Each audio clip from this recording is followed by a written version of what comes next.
Prof, if power belongs to the people, Yes. and the people clamor for a referendum, Yes. the members of the National Assembly represent the people, even the state assemblies too.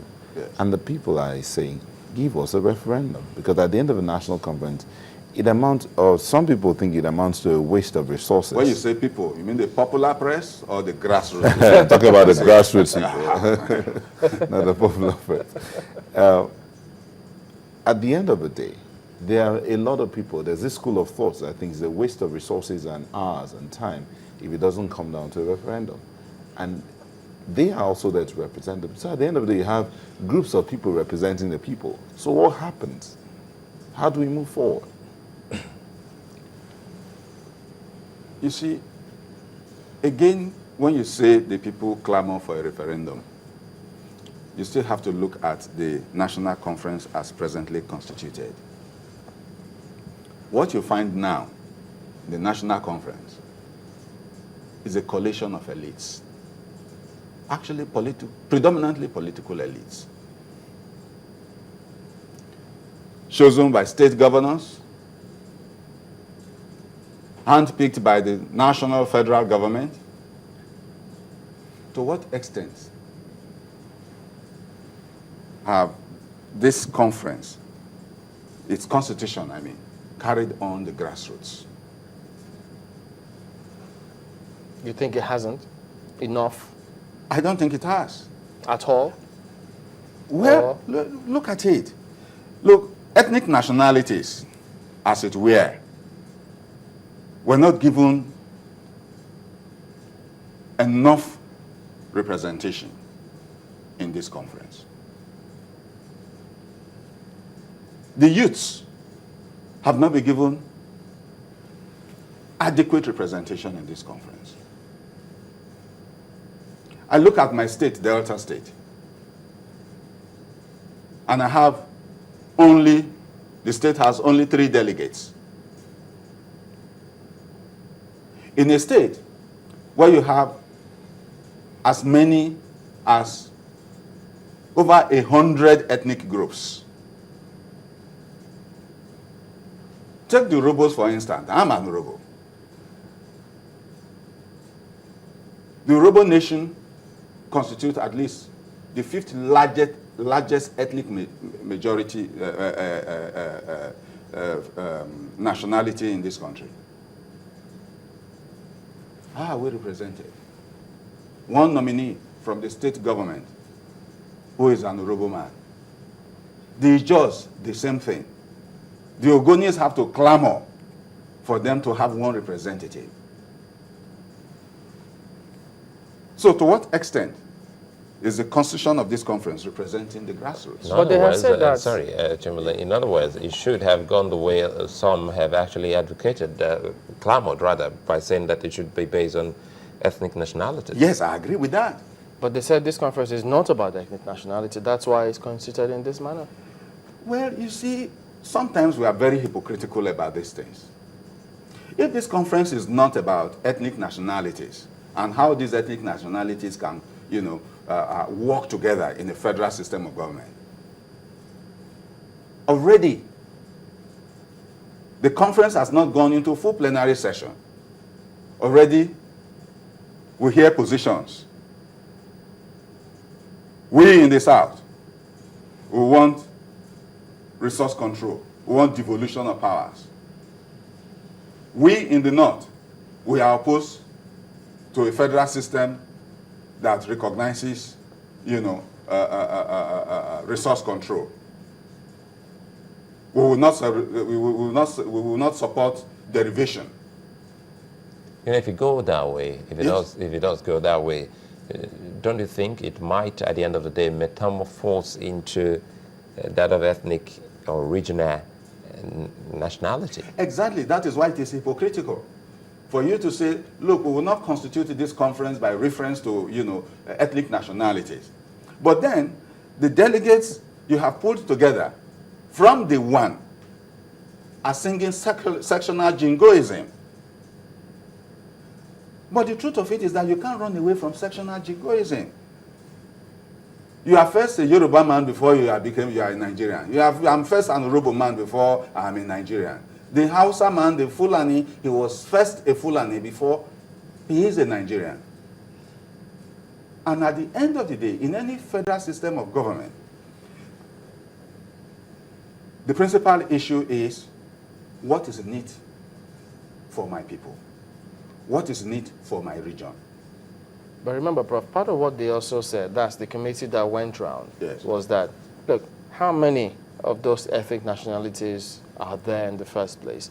Some of them initially thought that there were just about 250 as of many years ago, but today they said you had over 700. And now you have 492 delegates. It means if you are to have a representation from each ethnic nationality, you'll have well over 700. Well, it is one thing to say it is daunting to identify all the nationalities and have them represented. But it's another thing to say we've tried to substantially cover the principal ethnic nationalities. So what we have done is to chicken out of addressing the best way to constitute this conference. But at the end of the day, we'll still address this issue.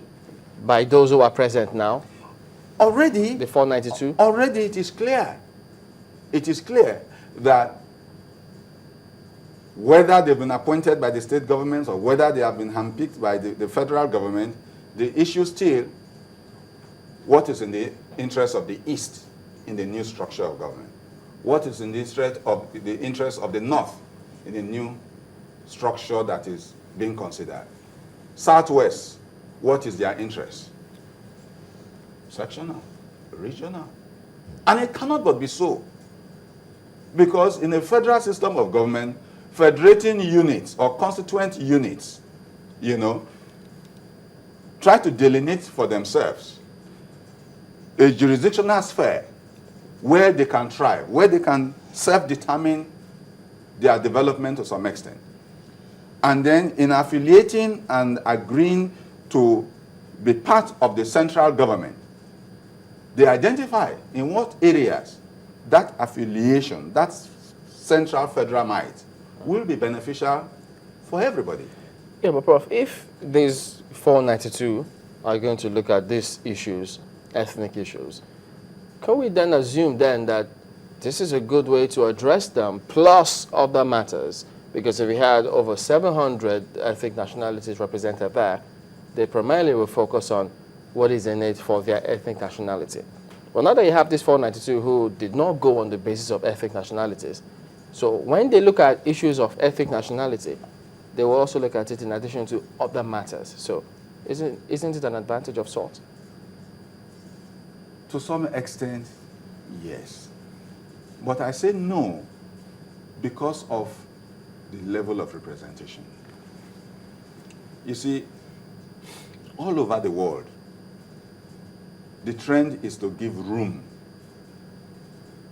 to the younger ones, middle-aged ones, people between 35 and 50, the IT age, to take over the affairs of governance.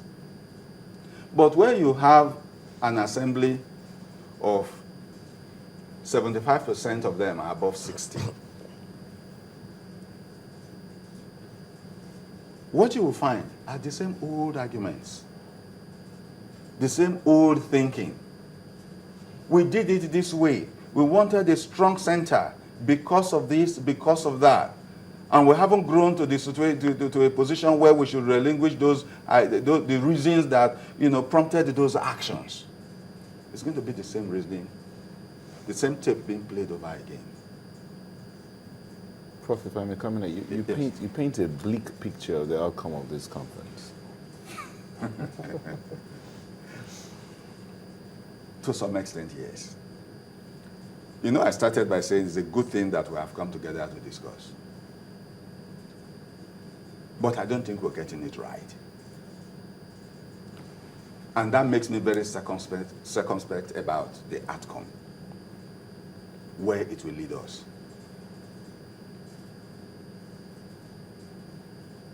Already, I have not seen any new ideas being bandied by anybody. And that is because majority of those who are there now are part of the system. They've been through this before. And that is worrisome. But I pray something good comes out of it. You know, you talked about age, and it got me thinking, we also had stories of some of them agitating, wanting some form of stipends for their assistants and people who came there with them. And perhaps, maybe some just can't actually take down notes, maybe because of age. So they actually needed some aid, and that is some more expense on the side of government on this particular conference. Is it too late to swap some of these people who really can't stand the rigor of this conference? No, it is not. In fact, it's also not late to include the age brackets that I've spoken about. It's also not late to include some of the principal ethnic nationalities that I've spoken about in the membership of the conference. Because at the end of the day, if you have a man of 65 attending this kind of conference, 90% of the time is not IT compliant, is not computer literate. Okay? And then you're bringing him to a conference where there's going to be voluminous documentation and voluminous submissions. So when you hear them saying, I need secretarial staff, the bottom line is that I don't think I am capable alone to digest the vast documents that are going to be shunned out in this conference. So those kinds of people Should be substituted. It is not late. Interesting.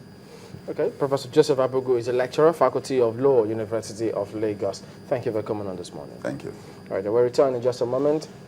Join us again.